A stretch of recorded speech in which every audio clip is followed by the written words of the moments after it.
Depot devoid.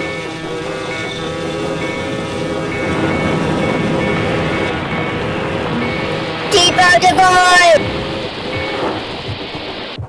The grossest thing in this gross world. Depot devoid. Welcome back, bitches. Wow, that's so aggressive right out of the gate. Hardcore right now with this movie. Okay, folks, I gotta apologize for my No, brother, Ted Fagan, who is that's me. he's clearly been getting into the Tabasco and he's all full of spicy hot energy. It's all piss and vinegar for me here, not spice. I, on the other hand, the eternally mellow Matt Fagan, That's just because you're stoned. well, that isn't just because I am providing a much needed counterpoint. If Ted had been mellow out of the gate, you just have no idea what you would be hearing from me right now. Well, this is Depot Devoid. It is Depot Devoid. That I cannot deny. This is Depot Devoid, and ostensibly, we are here to talk about Swiss Army Man. And we probably will. Um, yeah. Anything fun happening at work? Well, I mean, one of my coworkers hasn't showed up for a couple of weeks, and I was planning on going over to his house to do a wellness check on him. And then it also turns out, I guess he quit, and nobody knew about that. I guess my manager didn't want to admit it and wanted him to Huh. quit quitting and gave up on Oh. him quitting. And he quit and ghosted everybody. He's been ghosting everybody who's been trying to get a hold of him for a couple of weeks. So I popped by his house, and his wife answered the door, and I was like, "Hey, is Ben here?" And she was like, "Ah," and looked over her shoulder. "No, he's not." All right. Well, everybody at work's Huh. worried about him. Haven't seen him in a couple of weeks, and everyone's concerned. He's like, "Oh, he's okay." Like, all right. Well, everything's all right. Yep. Okay. Well, tell Ben I said hi, and And everyone's worried. does it seem that things are likely to actually be all right? Is this is this like an Annie Wilkes kind of situation? I don't know. I was Or worried that his daughter died, and right. then also the day that he didn't, or the second day that he didn't show up, I was like, I figured it out.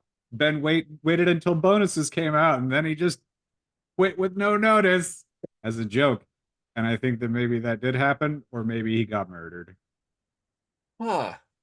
That I mean that seems so ripe with possibility. There's a lot of different stories that we could create from this. Huh. Well, at least that I mean, this development makes it seem less likely that everything is related to tragedy. Yes, and that's Um, good. This so outcome is so significantly yeah, better. yes. If in fact like their infant daughter didn't die of fever, that's fantastic news. And And that Ben didn't if get murdered. right, if in fact he's doing what he wants to do, whatever that may or may not be, that's that's far better And I hope than he's got a different job lined up if he's wanting to yeah, change I mean careers. Because, that's great, like a weird way to handle it, but yeah, you know, okay. several years at a place and then quit without notice one day. Not Yeah, necessarily that's good, but I mean, I'm sure that we'd all give him a good reference anyway, even if that's what he did, because he's a good worker and we all like him. right, but that's what makes it so weird. Yeah, yeah, it is very weird. Yeah, fascinating. Yeah, Well, I would love to hear further developments if there shock a are block any with to be drama, found. Yeah, almost like Swiss Army Man.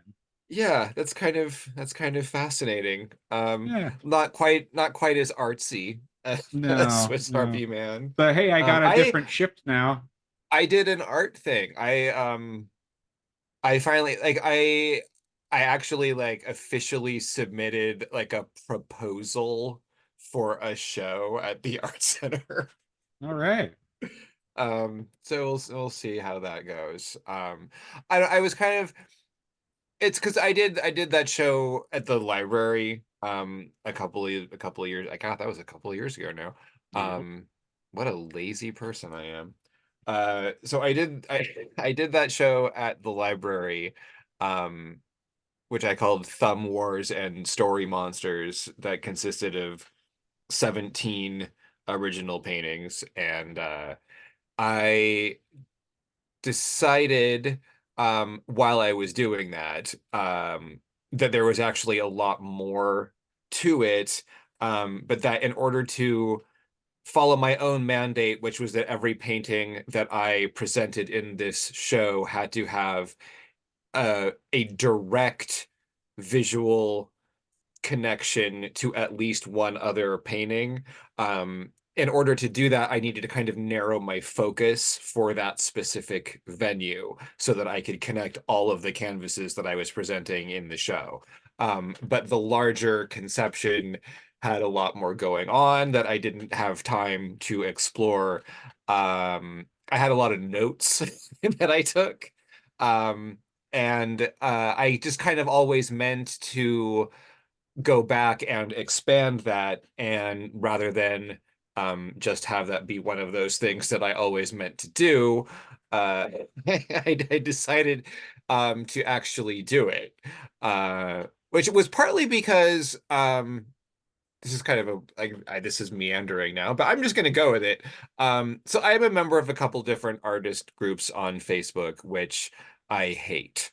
And they have become overrun with spam and AI, and I mean they were only I couldn't find a group that I really liked anyway. Like every art group that I looked at or joined was they all had significant drawbacks.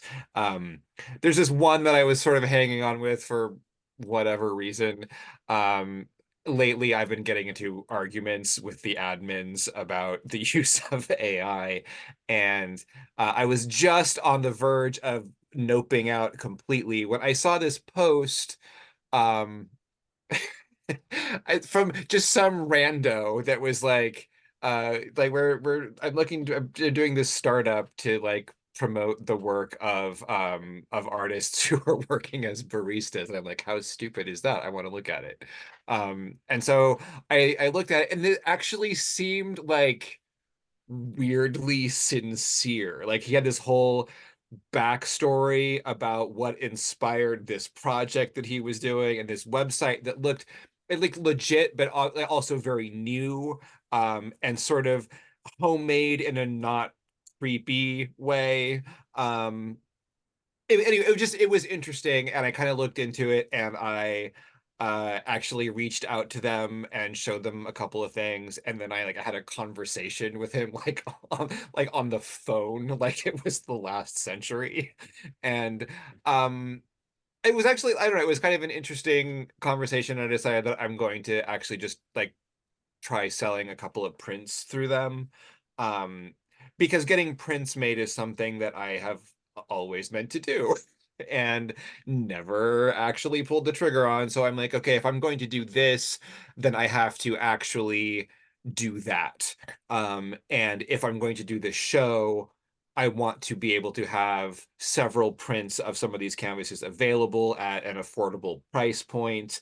Um, so let's lay the groundwork now and do those first steps that have kept me from doing this for 30 years. Um, so uh I contacted the art center and reached out to them about if they could put me in touch with a local photographer who had experience doing this specific thing, and create digital files that I could send to these people so they could get prints made locally and I wouldn't have to do any of that work. And so I started doing that, and in the process, I'm like, you know what? I need to talk to these people at the art center if I'm going to do this show. So I just did it, and I filled out their whole ridiculous application and attached my files and all this shit. I don't know what's going to happen. Um, but yeah, so I applied and I said that I would like to do a show in the main gallery in 2027. because I want to increase the number of canvases by at least 40. And I also want to do a series of large, like probably 5 foot by 5 foot loose draped canvas, like circus sideshow banner style. Um, anyway, I have this whole I have a vision, I guess. Like I see how I want this to be hung in that space with which I am already familiar. Um, and also this requires mannequins because I need to use some full costumes. Um, so I just ordered a mannequin this morning. Good times. So yeah, I guess I'm treating it as though they're going to say, "Hey, yeah, sure, you can do whatever you want."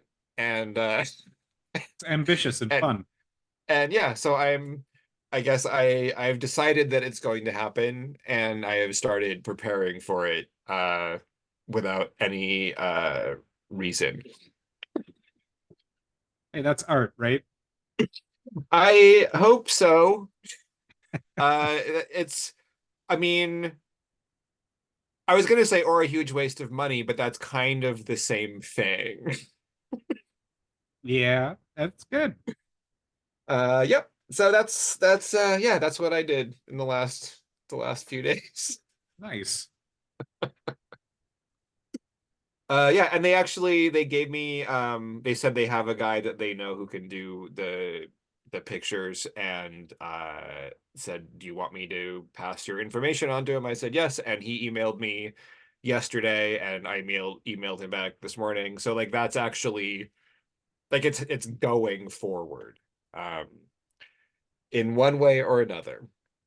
Awesome. So hopefully I can paint a bunch of fucking canvases. Hey, you're gonna definitely do better with your art than the art that was being done in Swiss Army Man. Everything about this movie is virtually perfect. I do not fully understand Swiss Army Man, but as soon as I started watching it for the first time, I knew I was going to enjoy it regardless of where it went. It was um like you couldn't tell if it was a joke or not. And it started out as one, I think, apparently. Um I suppose like many people, I discovered Swiss Army Man because I really liked the movie Everything Everywhere All at Once.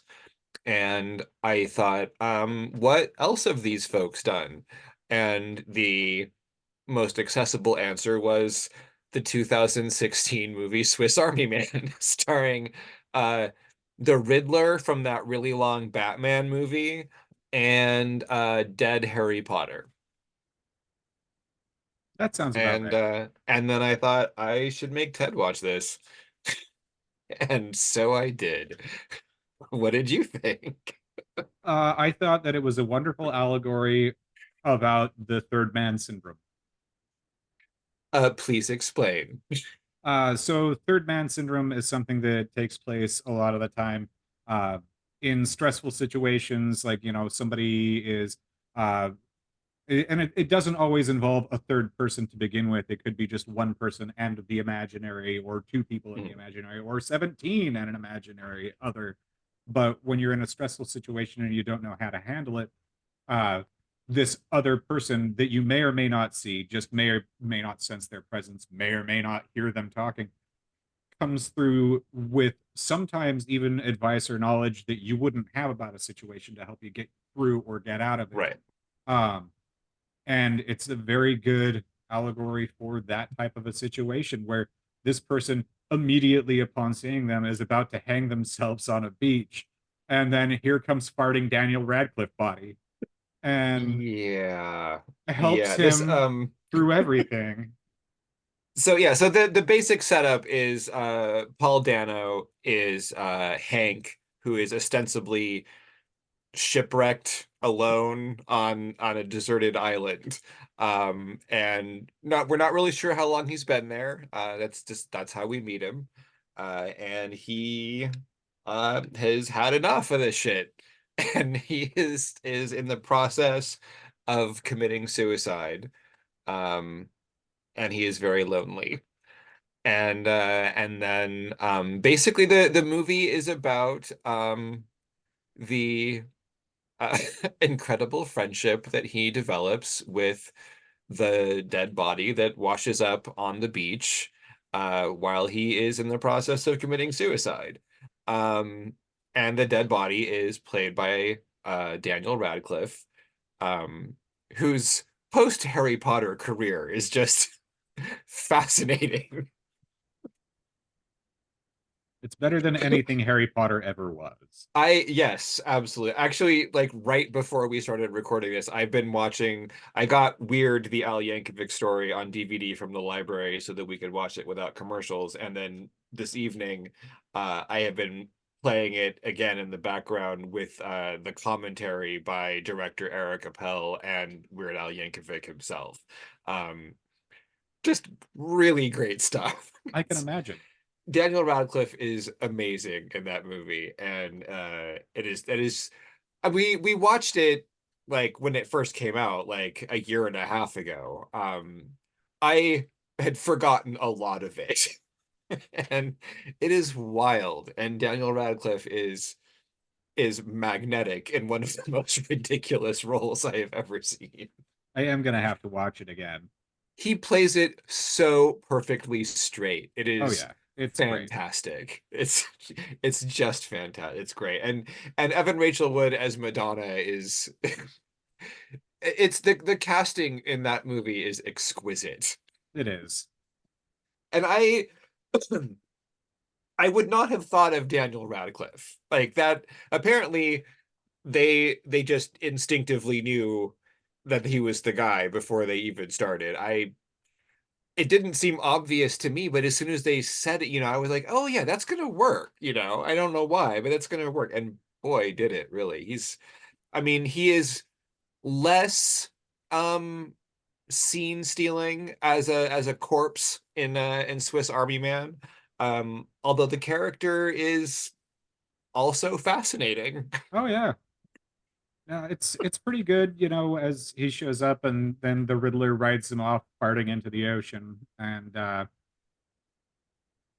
don't know. There's a lot of corpse gas in this there movie. A is. There lot. really is. And it's interesting, but I'm concerned if we spend too much going bit by bit on this that we're not gonna I get anywhere No, because I it's think all a bunch of that would silly take. jokes. There's a lot of gags in Yeah. the movie. It's the sort of ongoing gag of Swiss Army Man is that the corpse played by Daniel Radcliffe is essentially a multi-tool, which becomes the source of all necessary survival activities for the shipwrecked Hank. Which again Um, is part of the whole third man thing, is showing up to help yes. you in a situation that you don't know how to fix.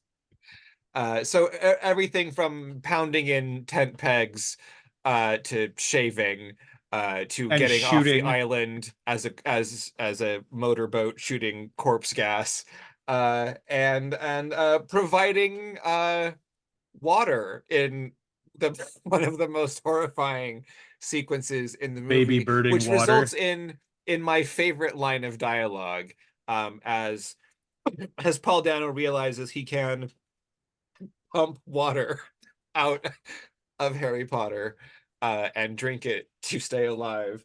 And he is choking it down, and you're just imagining how foul this is. He says, "You're the grossest thing in this gross world." And it's kind of beautiful. Like it just made me feel like this was a love story.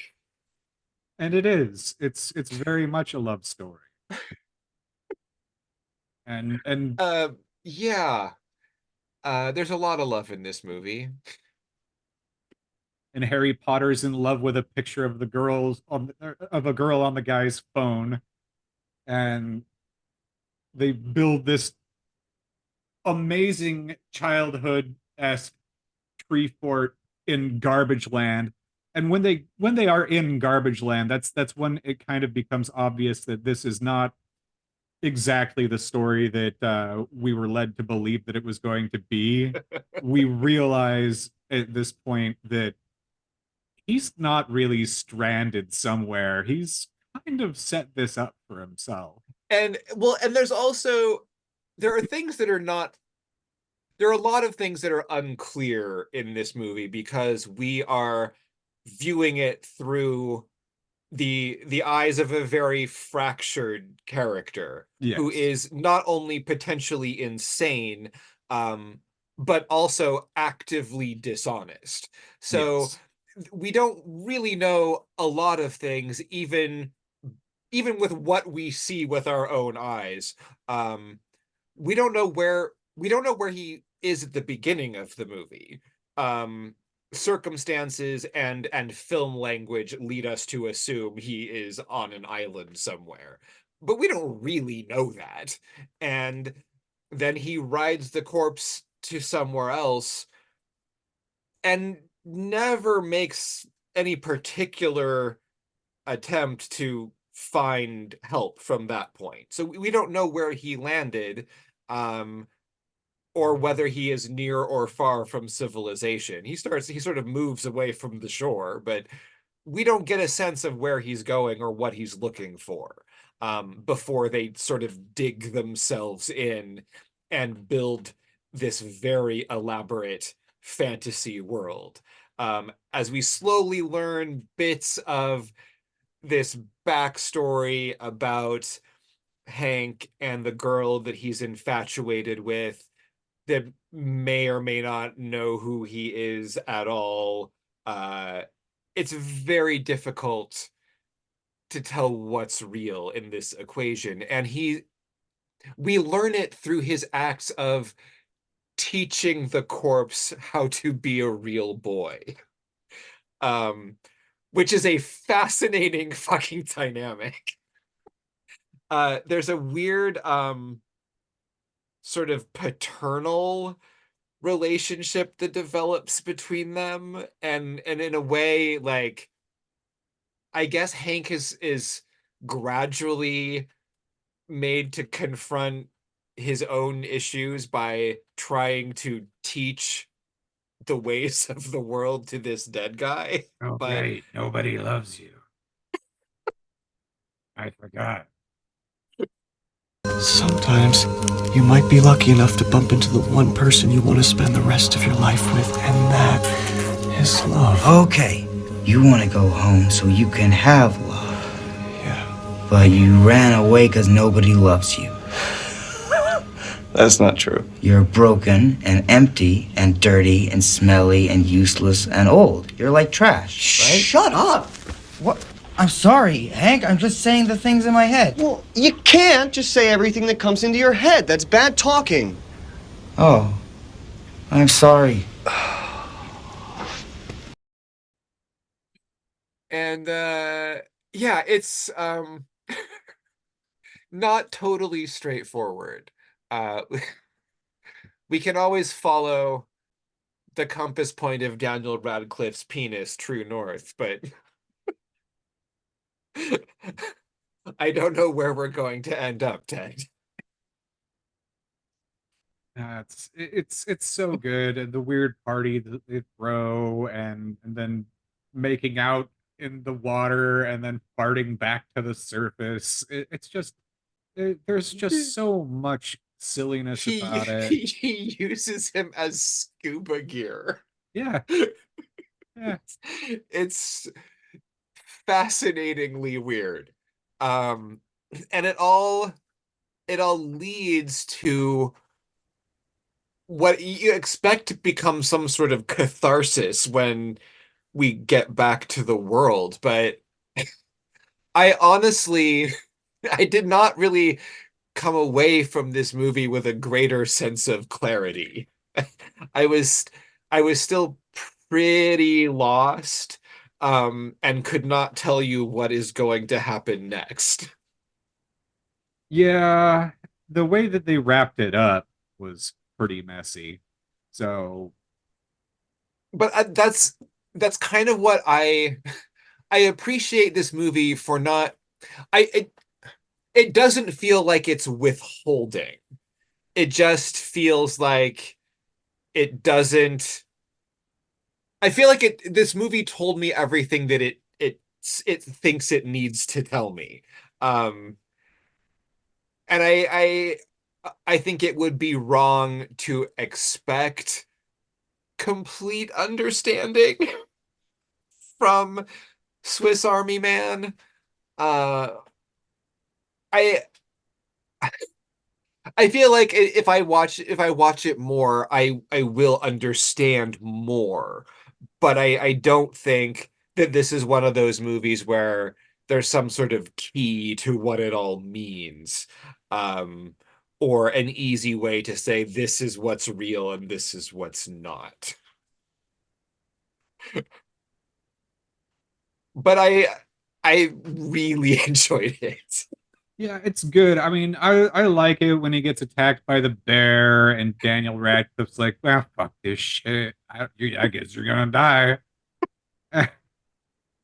And he doesn't care. And then they go back to society, and the little girl can see Harry Potter's not entirely a dead dude.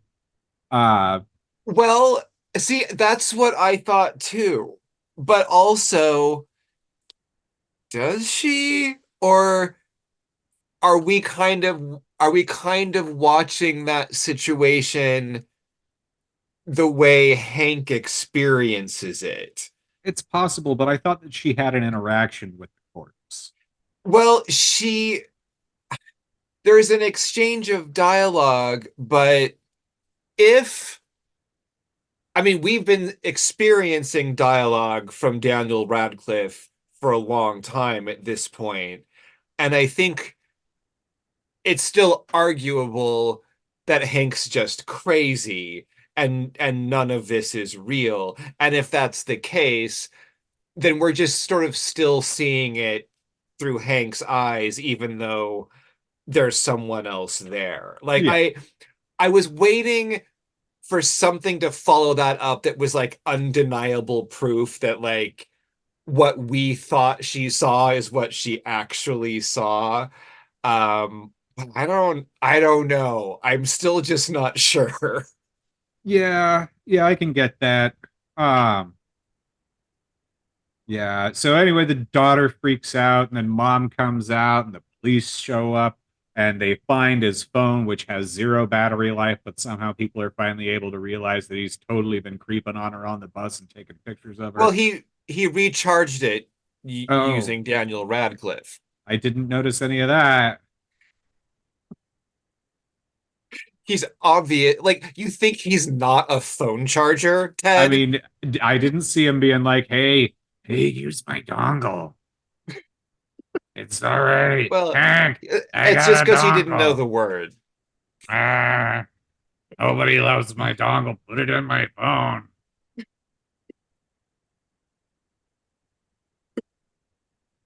Yep. Uh, so anyway, the police are worried about him, and they're going to take Daniel Radcliffe to the morgue. And so he instead steals Daniel Radcliffe's corpse, uses him as a sled, and takes him back to the beach that he launched him off of, which is clearly only moments away. Yeah. Yeah, obviously, because they've been living in the woods, like behind this woman's house. Right outside of Sarah's house. Like the whole time. Yep. Which is kind of the weirdest revelation in the movie. Yeah. The woman that he has been presumably stalking on the bus, or at the very least has about whom he has spun an elaborate fantasy that it exists only in his head. He may never have actually like stalked her, but I don't know. Just like built a tree fort outside of her house. But like, do we like? I don't know where we are. Did he know where we are? I'm not sure. Like, it's kind of an unlikely coincidence, but It's there's left a lot up in of the air. there are a lot of things that it may make not the most perfect amount of sense in this movie. But I kind of go with it. And everyone's reactions to seeing this crazy land that he has built, they're sort of appropriately concerned. Um, and I I love this, like, the movie trope that they decide to lean into right at the end, where the non-believers finally come around, like that whole thing that they do. It's like the end of The Boy Who Could Fly. And like there's this moment where, like, he's trying to convince them of, like, the magic that exists within the corpse. And Then he gives up, as he should. then the corpse farting, like, they're like, oh, I see it now. Maybe Daniel Radcliffe's body is just full of aerosolized psilocybin. Maybe that's, like, the message of the movie. And it just farts out across the rocky beach, and everyone's like, oh. But it's like, even like his dad is like, okay, Okay. son. Yeah. All right. It's fucking crazy. I loved this. It's bizarre. So, do you understand this movie enough to answer the true and proper question? I have no, I mean, I think if you want to say that it is about that process of using a coping mechanism, I mean, that's certainly a way to go. I do not know what this movie is about. I have not cracked it. Um, I I think it is about entertaining me. Uh, I thoroughly enjoy it. I don't know what it's about at all. The I clear, I don't know what happened in it. the I clear don't and know what obvious happened. answer is this movie is about using Daniel Radcliffe as a razor. That's all you That need. that is one of the finest moments of this movie, is shaving with Daniel Radcliffe's teeth. Such a clean shave too. It's fantastic. But Oh, and you no, know, he did shave. So that's, I mean, that's an argument in favor of everything in this movie having happened exactly the way we saw it. yeah. So, but that being said, realistically, the best I got is if this movie wasn't just a joke that they continued to make out of entertainment and because they were invested in it, then it is Third Man Syndrome. But It's, yeah, that's a compelling discussion. I don't think I'm equipped to defend or attack it. Um my understanding was that the pitch started as a joke, yeah, that they then kind of talked about more, and it became less of a joke, and then somehow, probably against all possible odds, became this actual movie with yes, movie stars in it. yes. Um, It was a joke that and became a real movie. and I love that. And I think that it is absolutely worth it. It deserved to be more than a joke. And they didn't try to dress it up too much, you know. It is very aware of its own absurdity. Yes. And but it's a wild ride. And it's not, yes, there are a lot of gags in the movie, but it's not like a one note kind of thing. It keeps you very entertained as it goes along. Um, if you have never laughed at a fart joke, don't watch this movie. Like, you are not going to enjoy it, You because know what it though? is full of corpse gas. I Just got so much. a very serious question.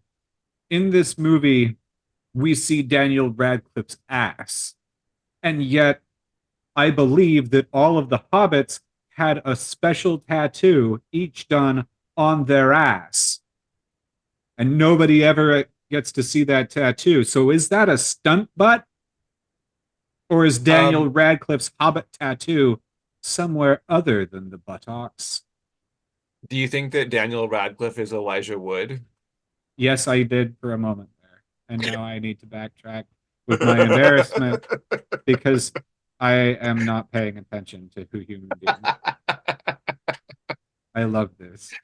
I also like I said that being totally unsure if he was in the Hobbit movies because No. I've never seen those two. No, that's just me conflating two people again.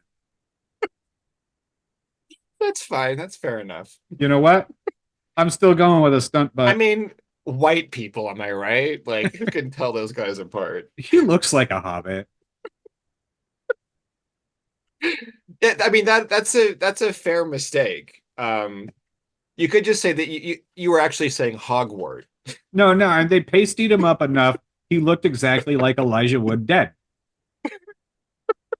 That's yeah. All the time that I've spent in a room with dead Elijah Wood, they're virtually indistinguishable. And he had wood a lot in the movie. He sure did. I mean, gosh. You know what I loved was the fucking theme to Jurassic Park in that movie. It just killed me. It was great. I highly recommend this movie to anyone who laughs at fart jokes or wants to see somebody mauled by a bear. Yeah. If you were at the intersection of that Venn diagram of bear mauling and fart jokes, this is the movie for you. Also, if you just always wanted to see Daniel Radcliffe dead. Who hasn't wanted that? He's dead for the whole movie. Yeah. Or at least mostly dead. I mean, dead-ish. Yeah. He appears to be decomposing. Yeah. At least a little. And yet, drinking that corpse water, God, that guy's got to have an amazing... You're the grossest thing in this gross world. I feel like that has to be a mantra somehow. I love it. That's really says love. That's like how to that. say I love you. And what better way to say I love you than with the gift of a spatula? Yeah.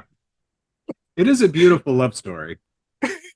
It is a very unusual and charming love story. The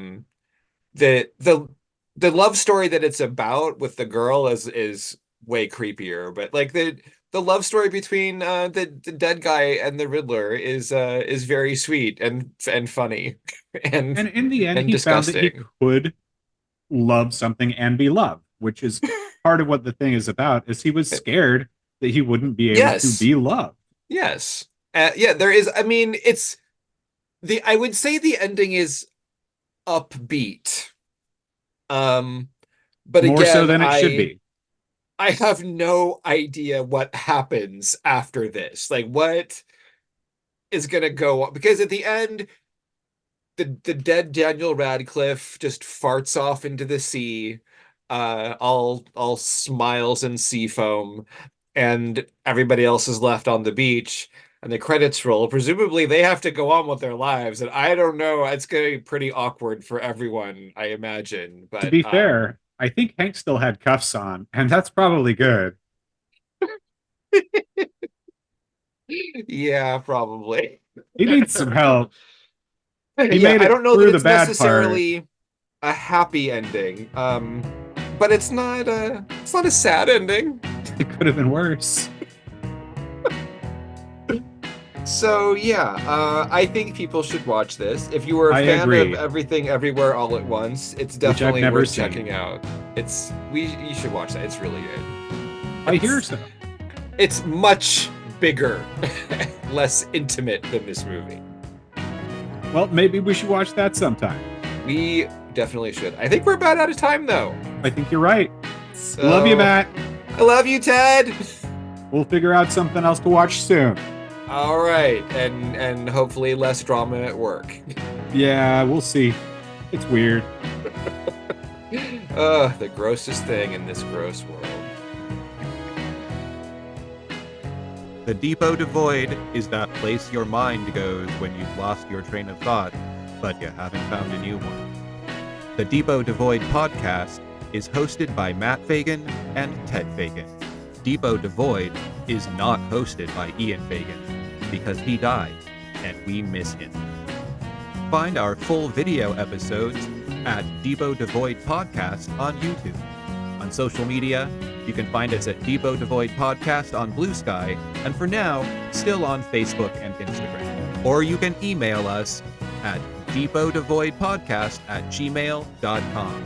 And of course, you can listen to the show on all of your favorite podcast platforms.